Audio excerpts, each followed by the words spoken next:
There's a line from a new survey that resonates deeply with me, and that's, without trust, innovation stalls. In reality, very little works well without trust. But studying the intersection of trust and technology is something that's been near to my heart for a long time now. So when Edelman, the world's largest PR firm, published the results of its latest look at trust and artificial intelligence and the impact that's having on people's lives in different countries and employment sectors, I was excited to chat. I'm Jennifer Strong, and this is Shift. Now here on the steering column is a device called Auto Cruise. You simply set the speed you want. Self-driving robo-taxis are already on the road in 2 U.S. cities. As the disc rotates, a mirror reflects the light in the way that depends on how the signal was recorded. This is the 100 terabyte optical. I present to you Electro, the Moto Man. Ladies and gentlemen. I would say that one of my greatest skills is my ability to interact with humans. This episode, we examine widening gaps in trust, understanding, and opportunity when it comes to engaging with artificial intelligence.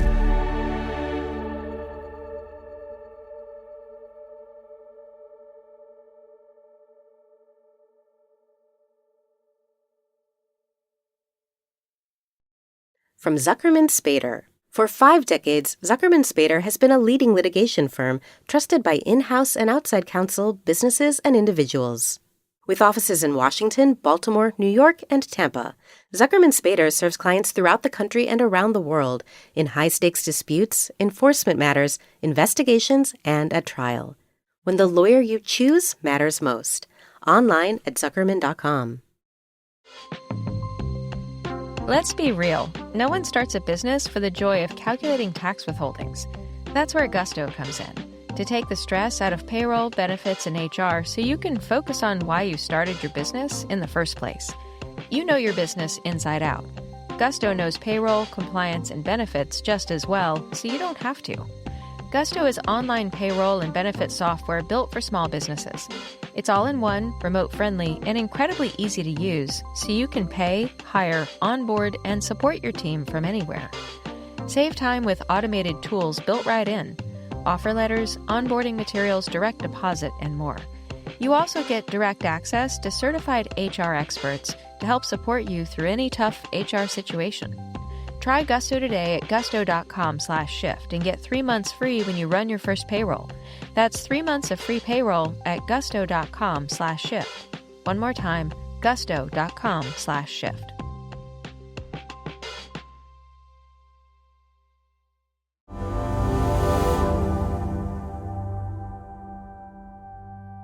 Hi, Jennifer. I'm Margot Edelman. I'm the Global Technology Practice Lead for Edelman, the world's largest PR firm, and I've been working in the technology sector for over a decade, working with clients ranging from Adobe to Honeywell to tell stories about technology all around the world. You all just published a big poll on trust in AI, so maybe to start with here, what were you studying with this one, and what were you trying to understand? It's an interesting time, of course, in the market. There is so much happening in the AI space, so much money is going into it. And we were really looking to understand, how do people feel about the technology if we interviewed sort of the general consumers, and not just in the United States, but around the world. So we did a flash poll that's an extension of our sort of Trust Barometer franchise that we do each year. In fact, this last year was our 25th year doing the Trust Barometer. 5,000 respondents in 5 countries, so 1,000 respondents per country, looking at Brazil, China, Germany, the UK, and the US. And we were really looking to understand, is there differences between the United States and Europe? Are there differences between the developed and the developing world? Are there differences in age and with adoption of AI? Are there differences by political belief? So we really sort of dug in and looked at sort of all that data to sort of come up with a hypothesis in which we found that trust really leads to adoption for and enthusiasm for the technology. But without trust, there is not necessarily a huge amount of advocacy for AI, at least in the Western world. Which makes total sense. How did this break down by country, or did it break down by country? It absolutely did. So what we found is that there is a huge amount of enthusiasm in Brazil and China for the technology. whereas Germany, the UK, and the US had less. There was a significant gap between those who say I embrace AI and reject AI. In Brazil and China, the majority of people actually said they embraced AI, whereas in the United States, Germany, and the UK was a larger percentage who said that they reject AI. Which anecdotally aligns with a lot of our reporting. But I'm wondering, like, how much of this might be a feeling of something being forced upon someone versus a feeling of it being an opportunity to get to expand with something. I wonder how much of it is like a mindset. Absolutely. That was actually something we found as well, was that among those who are not trusting of AI, the majority feel that AI is being forced on them, that they're sort of being told to use it versus it's something that comes from them.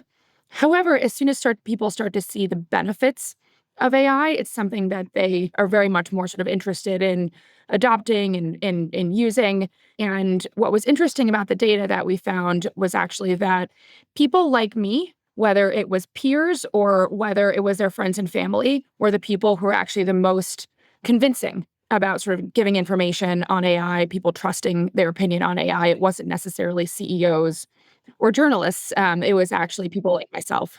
And when you say like myself, like meaning not like you and me, but like someone who you see as being like yourself. Exactly. Friends and family or peers. Which is kind of amazingly consistent in recent years across so many different things. Were there differences across sectors? You know, it was interesting when we dug in, we actually found that those working in technology and financial services were far more likely to trust generative AI and to use it versus other sectors such as food and beverage, transportation, or even healthcare. And it's interesting as, of course, AI companies are looking to have their technology be, used in life sciences and healthcare, used in education field. It's something I think, it's important to be aware of, that you're going to have, a lot more sort of acceptance and embracing of the tech in your own field in tech. And as you get out to these different sectors, it's a different world that you're going to be facing to convince people to use the technology. Which makes complete sense. What did you learn about this moment for employers and what they're facing? Yeah, absolutely. It's really all about training and making people feel that they have a future, and that their job is not necessarily going to be taken away by AI, but that, AI is going to help enhance what they do. And what we found actually is across the aisle for both those who sort of, at least in the US, those who say they're conservative and liberal, the one uniting thing was actually that they wanted training. They wanted training from employers in AI. So it seems like that's a big opportunity, is to sort of lean into sort of training programs around the tech to get both your own employees on board, and then more broadly to get the public on board with the technology. Super interesting. So you had that kind of uniting force across employers. What about employees? For employees, it's a good question. The actually most trusted institution in AI is actually my employer. So it's not business overall. It's not necessarily a sector, but it's my employer. My employer is the most trusted to use AI. So it's a big opportunity for employers to sort of basically be the grounds in which people start to use the technology, get comfortable with the technology, and then, basically become advocates for it. I find that heartening, actually. No, absolutely. I completely agree. And, it's a good message for business that, trust in AI starts in the workplace. Yeah, trust seems to start at home with your friends and family and in your workplace. And in some ways, that's kind of a beautiful thing all around. Yeah, absolutely. It's very much local. Did anything surprise you about your findings with this? It's a good question. I think for me, a big thing was just how much trust had an impact on enthusiasm and adoption for AI. It was, when people say they weren't using it frequently, it wasn't because they'd had a bad experience with the technology. It wasn't, there's a lot written about sort of, AI, chatbots, convincing people to, do all kinds of crazy things. And it wasn't that. It wasn't a negative experience. It wasn't that they couldn't figure out how to use it. It was trust. It was needing more quality information. And it was trust in the technology that were the biggest factors in whether people wanted to use the tech or not. And I found that surprising. I thought it might be more related to sort of people's personal experiences using it. And what we found, it was almost an information gap. So it really, I think, points to the continued need for education around the technology, for training around the technology, and for really sort of showing people hands-on the benefits that it can have. Nobody can see me smiling, but I'm smiling here because in my last role, I had a show called In Machines We Trust, and I built that because I believed that I was a trust reporter, actually more than a tech reporter for that time, as we were getting into, this is like several years back, getting into early applications of AI. Anyway, so yes, I hear that loud and clear. It is about our trust that impacts everything about how this moves forward in many ways. Something else that I did think was interesting was that in the U.S., we did find that young people were not trusting of the technology as well. I think it was about 40% of young people, age 18 to 34, didn't trust AI. And that was different than other countries. In other countries, sort of that 18 to 34 group were trusting of the technology. So I also found that to be an interesting data point for the United States, and something where, it's even more imperative to sort of continue education, continue sort of communication to the US and to folks who are 18 to 34 to get them on board. Absolutely. And you also think about what the most common interaction would be too, right? And if the most common interaction would be either in a scroll or would have come through education tech, which is often not about the actual process of learning and is more about proctoring or something else that might be interpreted differently by different generations. Yeah. So it just feels like another opportunity. Absolutely. Absolutely. How we use this tech, right? What we want it to be and represent and how we want it to serve us. I don't know. Super interesting to me. So what did you learn about how we build trust with this technology? It seems like there are sort of 4 core areas. So first, it's just that trust sets the foundation for innovation. And so if you don't have it, you're not going to necessarily then be able to sort of build from there. So it really sort of sets the foundation for adoption of the technology. In order to build trust, it seems like there are 3 sort of core ways to do that. First is to ensure the benefits of AI are felt across the board. Low earners and even high earners in the US feel a bit vulnerable due to AI. And so it's important to lean into things like training, things like, really showing what your job is going to look like with AI to really, get people on board. So again, it's not just about access to the tool, it's also about getting training, et cetera, on it. The second one is in the workplace. As we talked about before, the workplace is the first place that people really are sort of experiencing positive benefits of AI. It's allowing them to work faster, more smartly. And so this is a place where if you have sort of positive experiences here, it continue to spread. And then lastly was just winning through peer influence and personal experience. And so it really is about sort of communicating peer to peer rather than top down. And then really ensuring, again, people have access to the technology so they can discover it themselves, use it, get familiar with it, again, versus sort of top-down communication. Absolutely. And going back to something you said a minute ago about different parts of an organization, again, anecdotally, at least from our reporting, it would seem that managers have a lot more exposure in the workplace than the people who report to them. Did you find any difference in roles within an org and seniority and how much exposure they have in the workplace to AI?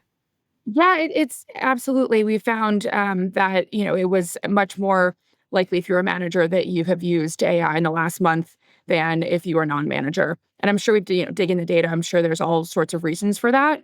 But of course, as AI, impacts, the industrial sector, it impacts frontline workers and their jobs, in addition to sort of those who are just, in the office. It's something where, those numbers are going to continue to shift. And it's imperative to ensure that those sort of working day to day have access to the technology and are using it and feeling its benefits, not just the manager group. This show is supported by Odoo. When you buy business software from lots of vendors, the costs add up and it gets complicated and confusing. Odoo solves this. It's a single company that sells a suite of enterprise apps that handles everything from accounting to inventory to sales. Odoo is all connected on a single platform in a simple and affordable way. You can save money without missing out on the features you need.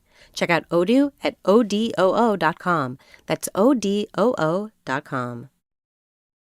Were there any other big differences between different countries that we haven't talked about yet? Really across the board, China and Brazil were just, highly, highly enthusiastic about AI. So we looked specifically at societal issues and asked respondents in different countries, will AI help address specific urgent societal issues, whether it's climate change, people's work life, mental health, lifting people out of poverty. And what we found is that in China and Brazil, it was sort of universally, they saw AI as something that could help a society improve. Again, whether climate change, mental health, et cetera.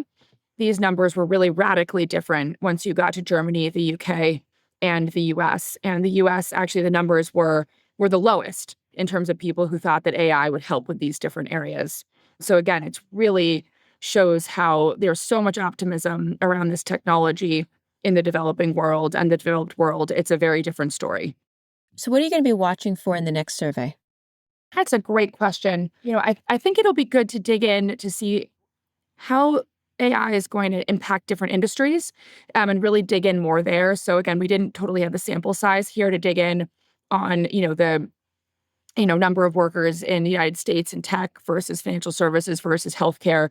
I'm hoping in sort of the next survey that we do, we'll be able to dig in a little bit more into the nuances of AI by use by industry and really sort of uncover what will build trust and adoption by industry, especially given that that's so much of what the focus is in tech, is to ensure that AI pulls through and is useful by vertical. So I think really digging in there. Something I'd also like to understand more of is really around sort of mental health and wellness. How does AI contribute to it, or how could it contribute to it? And then what are ways that it could potentially, to watch out for? What are areas that could be issues? So I'd really like to dig in on sort of that wellness and health aspect as well. So those are two areas for me that I would think would be very interesting. And of course, we asked at the very end sort of around agentic AI and what would build trust there so that people would feel comfortable giving sort of AI agents access to their data. And again, just given that that's such a focus in the industry, I'd like to dig in more there as well and really understand what specifically would make people trust AI agents and giving them access to whether it's areas like healthcare, their finances, et cetera. What would engender trust? Absolutely. And when you do any of that, please let me know, because I would love to hear all about it. There was also some significant and really interesting results come out from I think, Boston Consulting Group and MIT Sloan in the last few days around agentic. It's worth kind of looking and digging into as well. Was there anything else significant in this report that we haven't talked about yet? Again, I just want to emphasize the importance of job training and job security. When you'd really dug in here a lot, it seemed like a lot of the worries and a lot of the fears were around jobs.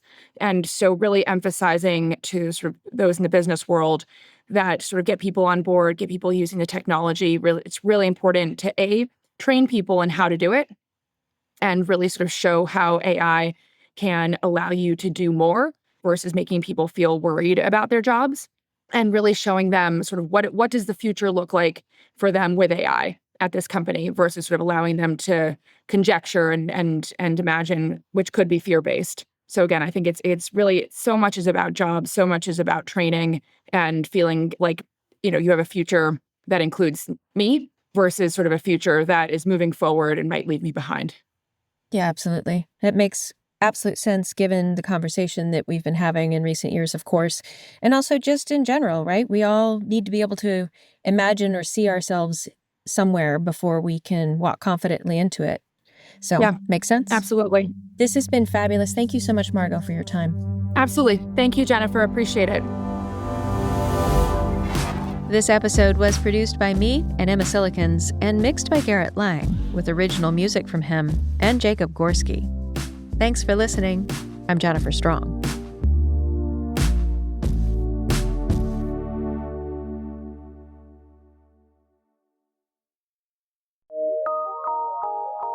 From PRX.